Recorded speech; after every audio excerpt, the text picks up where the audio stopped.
Un soir, rentrant chez lui plus tôt que d'habitude, Lucas découvre quelque chose qui va changer sa vie pour toujours.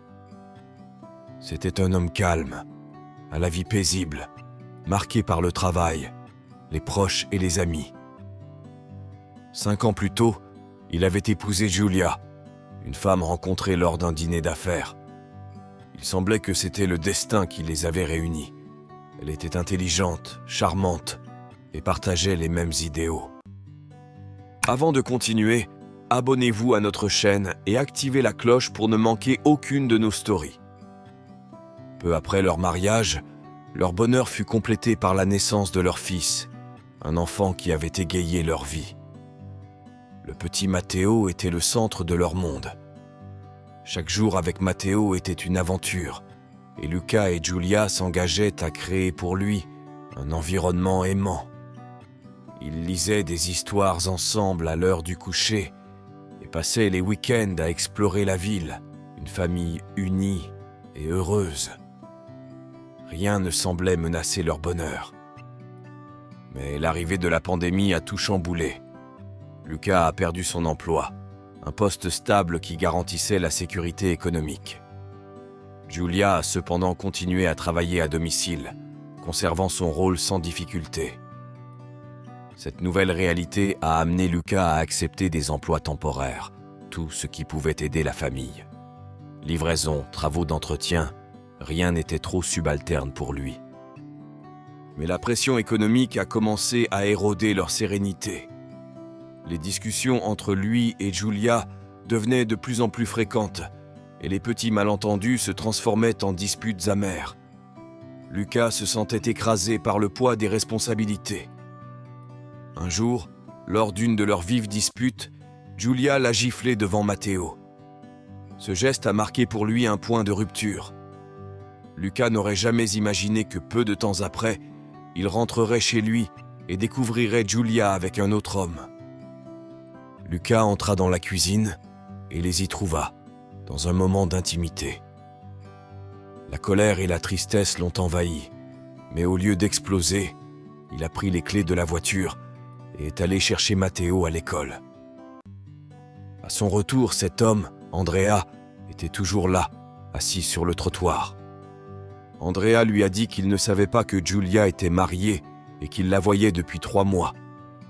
Lucas, sans ajouter un mot, le renvoya. Elle savait que la priorité désormais était son fils et la protection de leur avenir. Il décide de faire appel à un avocat pour entamer une procédure de divorce. L'avocat l'a rassuré. Giulia, étant toujours employée et lui au chômage, devrait payer une pension alimentaire. Lucas, cependant, ne pensait pas à l'argent, mais à trouver de la stabilité pour Matteo. Après plusieurs tentatives, il trouve du travail dans un entrepôt.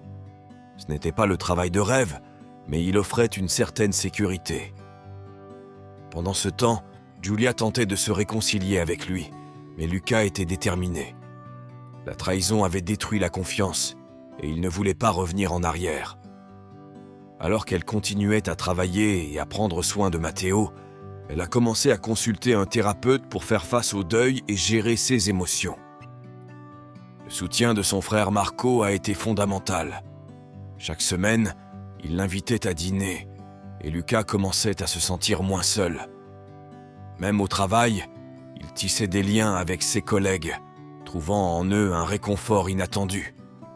Malgré tout, les blessures étaient toujours ouvertes et les paroles de Giulia ont rouvert de vieilles cicatrices.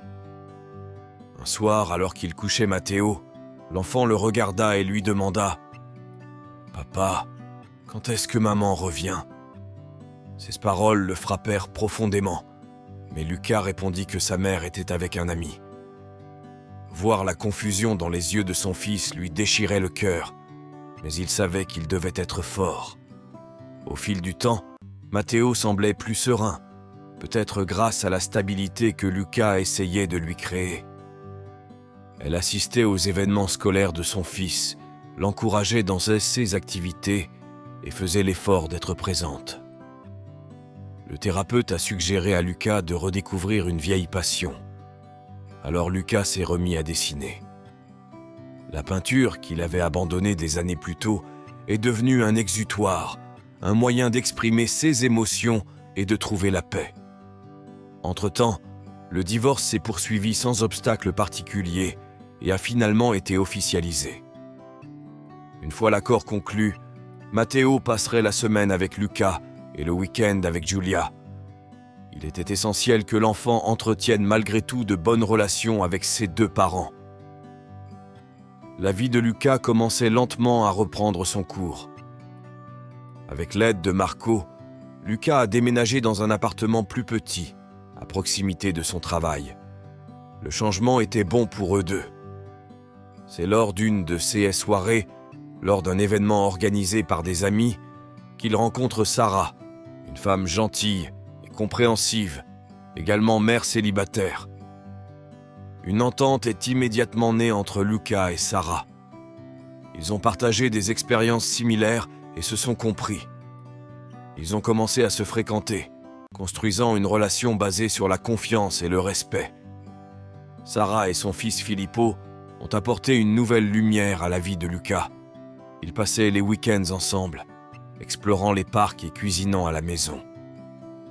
Et pendant ce temps, l'art de Luca commençait à attirer l'attention.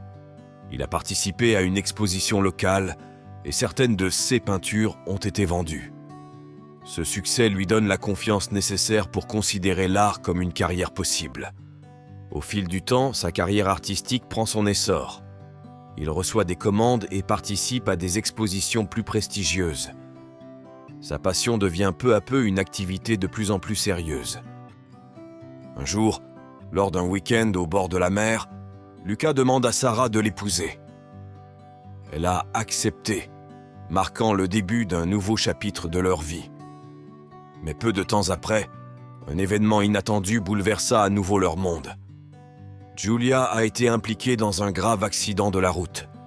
Ses blessures ont nécessité une longue période de rééducation et Luca a dû tout gérer seul. Entre le travail, les visites à l'hôpital et les soins apportés à Matteo, Luca s'est retrouvé dans une situation difficile à gérer. À cette époque, l'entrepôt où il travaillait a subi une réorganisation et on lui a proposé un rôle de direction qui garantissait une plus grande stabilité économique. Matthew a fait preuve d'une force extraordinaire, maintenant son lien avec sa mère tout au long de son rétablissement.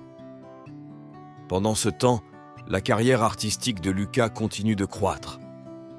Une prestigieuse galerie d'art l'invite à organiser une exposition personnelle, une réalisation qui marque l'aboutissement d'années de travail. En réfléchissant à tout ce qu'il avait vécu, Luca réalisa à quel point les difficultés l'avaient renforcé. La trahison, la douleur et les défis ont ouvert la voie à la croissance et à la guérison. Désormais, avec Sarah et Matteo à ses côtés, il envisage l'avenir avec optimisme. Le passé avait été douloureux, mais Luca savait qu'avec sa nouvelle famille, il pourrait affronter tout ce que la vie lui réserve. Avec l'amour et le soutien de Sarah et Matteo, l'espoir est redevenu une constante dans leur vie. Avez-vous aimé cette histoire ? Écrivez-le dans les commentaires ci-dessous. Merci d'avoir regardé la vidéo jusqu'à la fin et à la prochaine fois.